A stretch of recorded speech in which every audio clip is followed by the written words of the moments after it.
എന്റെ മോളെ എനിക്ക് കണ്ണെടുക്കാറായില്ലേ ചേച്ചി ഞാനിതങ്ങടെ മറ്റേ പെർമനന്റ് ആക്കിയാലോ എന്ന് ആലോചിക്കാം. കോളേജിലൊക്കെ ഈ കണ്ണടച്ചിടക്കാം.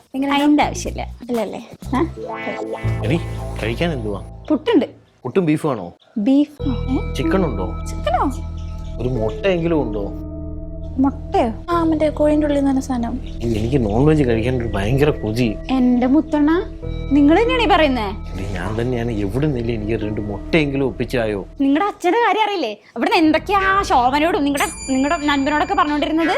അച്ഛനുള്ളതാണ് നോൺ വെജ് കഴിക്കാൻ പാടില്ല. ഇപ്പൊ എന്നിട്ട് നിങ്ങൾക്ക് ബീഫും ചിക്കനൊക്കെ വേണം അല്ലേ? അച്ഛൻ അത് മേലത്തെ വീട്ടിലല്ലേ, നമ്മളിപ്പോ താഴത്തെ വീട്ടിലല്ലേ ഉള്ള. ഇവിടെ ഒന്നും വരത്തില്ല. ഇത് കാര്യം കേട്ടോ.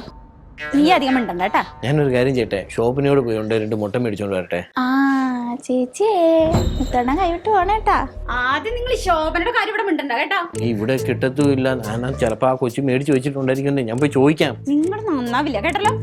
നിങ്ങൾക്ക് ഞാൻ ഒരിക്കലും ചിക്കൻ വാങ്ങിച്ചു തരാൻ പോണില്ല. പാടി ഇങ്ങോട്ടോടി. കഴിക്കാൻ എന്താണൊരു വഴി? 3 കിലോ ബീഫ് എടുത്തിട്ടുണ്ട്. തട്ടുകട സ്റ്റൈലിൽ ബീഫ് കറി വെക്കാനാണ്. ഫ്രഷ് ബീഫാണ് എടുത്തേക്കുന്നത്. ഇതൊന്ന് കഴുകി വൃത്തിയാക്കി എടുക്കാൻ പോവാ. നല്ല മഴയാണ്. നല്ല മഴയത്താണ് ബീഫ് കറി വെക്കുന്നത്. ഒന്ന് നന്നായിട്ട് കഴുകി വൃത്തിയാക്കി എടുക്കാം. എത്ര മാസമായി ഒരു ബീഫും പത്തിരിയൊക്കെ കഴിച്ചിട്ട്. ഈ മെനകെട്ട വീട്ടിൽ വന്നതിന് ശേഷം ഇതുവരെ ഒരു കഷ്ണം മീൻ പോലും കിട്ടിയിട്ടില്ല. ദിവസം ഉണ്ടാവും ഒരു സാമ്പാറും രസവും തൈരും തിന്ന് മടുത്ത്. ഒരു ബീഫും പത്തിരിയും കിട്ടുകയാണെങ്കിൽ ഇങ്ങനെ എന്താ ഇപ്പോൾ ഒരു വഴി? ഇവിടുന്ന് കഴിക്കാമെന്ന് വിചാരിച്ചാൽ ഇവന്മാർ എന്നെ തല്ലിക്കൊല്ലും.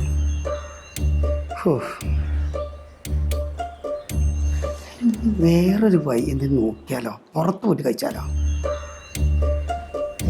നോക്കട്ടെ, ഒരു വഴി കാണാണ്ടാക്കൂല.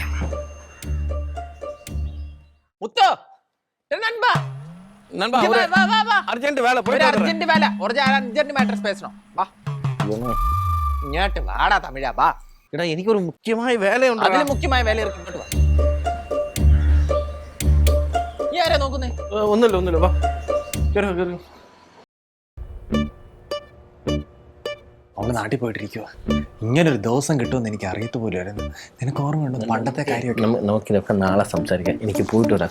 നാളത്തേക്ക് അവള് വരും. ഇവിടെ ഇരിക്കുന്ന അത്യാവശ്യ കാര്യമൊന്നുമില്ല, ഇതിലും വലിയ അത്യാവശ്യ കാര്യം. നിനക്ക് ഓർമ്മയുണ്ടോ നമ്മുടെ ചെന്നൈയിൽ മറ്റേ തട്ടുദോശയൊക്കെ അടിക്കാൻ പോയത്? മറ്റേ ബിവറേജിന്റെ ക്യൂ നിന്നപ്പോഴത്തേക്ക് സാറ് പൊക്കി ഓർമ്മയുണ്ടോ? നീ മറ്റേ IIT റൂർക്കിയുടെ മതിലടി ഓർമ്മയുണ്ടോ പൂച്ചയെ കാണാൻ വേണ്ടി? അതൊന്നും ഓർക്കാറില്ല. ഞാൻ പറയട്ടെ. അതിന്റെ ഓർക്കാത്ത ഞാൻ അവളുടെ അടുത്ത് സംസാരിച്ച് ഞാൻ ഓർപ്പിക്കട്ടെ. എടാ എനിക്ക് അങ്ങനെ പറയരുത്. നീ ഇങ്ങോട്ട് നമുക്ക് അവൾ ഇവിടെ ഇല്ലാത്തൊരു സമയമല്ലേ. എനിക്കൊരു അർജന്റ് ഉണ്ടോ പോയിട്ട്. എന്തോ അർജന്റ്? ഞാൻ എന്നെക്കാളും വലിയ അർജന്റ് ആണെന്ന് നൻപാ നിനക്കത്? ഇന്ന് വേണ്ട, ഇനിയൊരു ദിവസം ആവട്ടെ. എനിക്ക് എന്തോ കള്ളത്തിനുണ്ടല്ലോ നിന്റെ മോൻ കണ്ടിട്ട്. ഞാൻ നിന്നെ വിടത്തില്ല. മുത്തു അവിടെ ഇരി. എനിക്ക് ഓർമ്മയുണ്ടോ മറ്റേ ചെന്നൈ റെയിൽവേ സ്റ്റേഷനിൽ പോയി ഓർമ്മ? എന്നോട് ചന്ദന അർജന്റായിട്ട് വരാൻ പറഞ്ഞു. ചന്ദ്രനല്ലേ അവളുടെ പേര്, ഉബുൽ ചന്ദ്രനൊന്നും അല്ലല്ലോ. നീ അവിടെ ഇരി. നീ ഇത്ര ഒന്നും പേടിക്കല്ലേ അവളെ. നമുക്ക് എന്തോ നീ പേടിക്കുന്നോണ്ടാണ് അവള് നിന്റെ തലയിൽ കയറി ഇരിക്കുന്നത്. എനിക്ക് പറയാൻ പറ്റുന്നല്ല, പേഴ്സണല്ല. ഞാനൊരു കാര്യം ചെയ്യും, ഞാൻ പോവാ. ഓ എടാ നീ ഇതാവല്ലേ. എടാ ഞാൻ പറയുന്നത് കേക്ക്. നീ ഒരു കാര്യം ചെയ്യ്, നീ ആ കുപ്പി സെറ്റ് ചെയ്യ്. ഞാൻ സൈഡ് ഡിഷായിട്ട് വരാം. നല്ല ബീഫിന്റെ മണം. ഞാനിന്ന് പൊളിക്കും. ദേവസേനെ അല്ല മണ്ട ദേവസിയെ. എന്താ മനസ്സിൽ? അവളെന്താ വീട്ടിൽ പോയ? ആര്? ശോഭന. നമുക്കറിയില്ല. താനൊരു പരിപാടി ഒപ്പിച്ചല്ലോ. ഹൈ, എന്തായി പറയുന്നേ? നാം അങ്ങനെ ചെയ്യോ? ചെയ്യും. ഓ രാവിലെ എന്തോ തിന്നാൻ? ബീഫ് അല്ല, ബീട്രൂട്ട് തോരൻ. നമ്മുടെ ഒരു പ്രത്യേക ഒരു പൊടിക്കൈയാണ്. നിങ്ങളുടെയൊക്കെ നാട്ടിൽ രാവിലെ ബീട്രൂട്ട് തോരൻ ഉണ്ടാക്കിയാന്ന് ഉണ്ടാക്കിയെടുത്ത്. അതിൻ്റെ കൂടെ ഒരു ഇഡ്ഡലിയും കൂടി വെച്ച് ഒരു പ്രത്യേക തരത്തിൽ ഉണ്ടാക്കി ആവി കയറ്റിയ ഒരു സാധനം ഞാൻ മോൻ ഉണ്ടാക്കി തരുന്നുണ്ട്. ആവി കയറ്റിയ കുക്കറിനകത്തിട്ട് പുഴുങ്ങും ഞാൻ. മര്യാദയ്ക്ക് വല്ലതും വായിക്കൊള്ളാവുന്ന വല്ലതും ഉണ്ടാക്കാൻ നോക്ക്. ഉവ് നാം ഉണ്ടാക്കുന്നതാണ്. എന്തോ ഒരു കള്ളത്തരം മണക്കുന്നുണ്ടല്ലോ. ബീട്രൂട്ട് ഉണ്ടാക്കി എന്തി? അത് ഞാൻ സ്റ്റീമിൽ ഇതിൽ വെച്ചിരിക്കുക. ഒരു കാര്യം ചെയ്യും, പോയി കുളിച്ച് വെച്ച് വാ, എന്നിട്ട് കട്ടൻ ഉണ്ടാക്കും. അല്ല, കുളിച്ച് 2 പ്രാവശ്യം കുളിച്ചിട്ടുണ്ട്. ചെല്ലേ മോൻ പറ്റുമോ? ഞാൻ കുളിച്ചോളാം.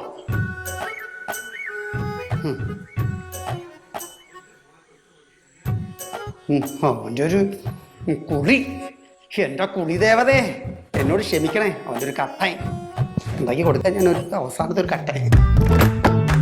ആദ്യം അകത്ത് പോയി, എന്നാലും അത് എവിടെ പോയി? സുബ്ബു എന്നെ വിളിച്ചോണ്ട് പോയി, എൻ്റെ കൂടെ ഇരുന്ന് കുറേ നേരം സംസാരിച്ചു. തിരിച്ച് ഞാൻ വന്നു, ഞാൻ നോക്കുമ്പോൾ സാധനം കാണാനില്ല. എന്നാലും അത് എവിടെ ആയിരിക്കും പോയേ? മുത്തണ്ണ എന്തീ ആലോചിച്ചോണ്ടിരിക്കുന്നേ? എടി എൻ്റെ കാണാതെ പോയി ഒരു പ്രധാനപ്പെട്ട സാധനം. ഞാൻ അത് ബീഫ് പോലെ മറ്റേ ഈ കളങ്ങളമായിട്ട് വരുന്ന മാലയില്ലായിരുന്നോ ഞാൻ ഇട്ടോണ്ട് നടന്നിരുന്ന? അങ്ങനത്തെ ഒക്കെ മാലയുണ്ടോ? ആ മറ്റേ ഇവിടെ ഇവനിട്ട് തന്നെ മറ്റേ പയ്യനിട്ട് ആ മാല. അത് എന്റെ മാമന്റെ മോനിട്ടെന്ന മാലയാണ് നിങ്ങൾ പറയുന്നത്? അത് കുഴപ്പമില്ല, മാലയല്ലേ, അത് നമുക്ക് കാശ് കൊടുത്താൽ കിട്ടുന്ന സാധനമല്ലേ, അത് നമുക്ക് മേടിക്കാം. എന്നിട്ട് നിങ്ങൾക്ക് ഒരു ടെൻഷനും ഇല്ല അല്ലേ? സോറി എനിക്ക് ഭയങ്കര ടെൻഷനായി പോയി. നമുക്ക് നോക്കി ഇവിടെ നോക്കി. അല്ല ഞാൻ ഒരു കാര്യം പറ്റേ, നിങ്ങൾക്ക് വല്ല ബോധമുണ്ടോ? നിങ്ങൾക്ക് ഈ സ്വർണ്ണമാല കൊണ്ട് കളഞ്ഞിട്ട്? ഈ സ്വർണ്ണമാലയല്ലേ, കാശ് കൊടുത്താൽ കിട്ടുന്ന സാധനമല്ലേ, നമുക്കത് മേടിക്കാമെന്നേ. എടി മോളെ, നിനക്കറിയാം 5 പവന്റെ മാല ഈ മനുഷ്യൻ കൊണ്ട് കളഞ്ഞിരിക്കണേ.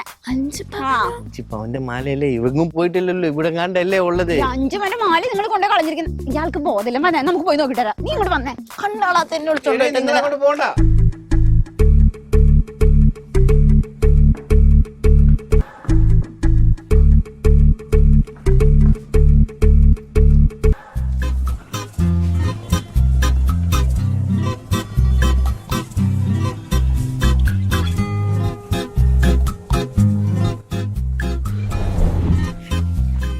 നിനക്കൊന്ന് ബോധമില്ലേ? എത്ര നാളിങ്ങനെ ആൾക്കാർ പഠിച്ചിരിക്കണത്? അല്ല അതല്ല, ഏതല്ല? അല്ല അതിന്റെ ഒരു മിസ്റ്റേക്കാണ് സംഭവം. പക്ഷെ അത് നമുക്ക് സെറ്റ് ആക്കാം. അല്ല തെറി പറയാതെ ഞാൻ അത്ര ഇനി ഇമ്മാതിരി പരിപാടി കാണിച്ചാ പിന്നെ കഴിച്ചതൊക്കെ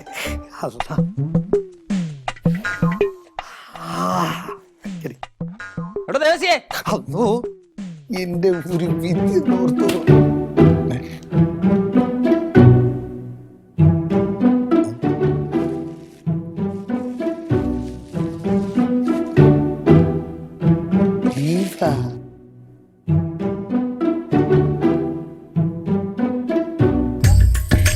ബീഫറിയാണോ? അതാ പൊറോട്ടയും ബീഫും. എന്തൊടുക്കൊണ്ടിരുന്ന? ഞാനിങ്ങനെ കുളിച്ചിങ്ങനെ കാറ്റോണ്ടിരിക്കുക. താൻ കുളിച്ചായിരുന്ന പോയിപ്പോ? ഓ 2 നേരം അല്ല 4 നേരം. നമ്മ വല്ലതും തിന്നെടുക്ക. ഓ ഇപ്പൊ കൊണ്ടുവരാ. എന്തോ കള്ളത്തിനുണ്ടല്ലോ. ഒന്നില്ല മോനെ, ഇപ്പൊ കൊണ്ടുവരാ. ആടിന്റെ ജനൽക്കുള്ള ഹമുക്കിന് ഏത് നേരം തിന്നോണ്ടിരിക്കും അങ്ങനെ.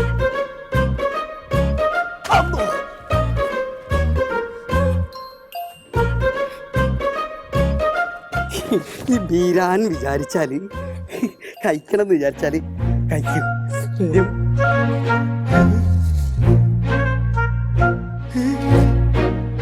നമ്മള് ബീഫിന്റെ പണം തന്നെ. മോനെ ബീഫ് എവിടെ പോയി? ആളെ കൊതിപ്പിച്ച് അവസാനത്ത് എവിടെ പോയി? അന്ന് നമ്മൾ വിടൂല. നമ്മൾ കൊതിച്ചിരുന്ന 5-6 മാസം കഴിഞ്ഞിട്ട് കിട്ടിയതാണ്. ഏത് ഹമുക്കാണോ ഈശ പഠിച്ചോനെ എടുത്തുണ്ടായത്? ഇങ്ങോട്ട് തന്നെയല്ലേ ഞാൻ ഇട്ടത്, അങ്ങോട്ട് തന്നെയാണല്ലോ ഇട്ടത്.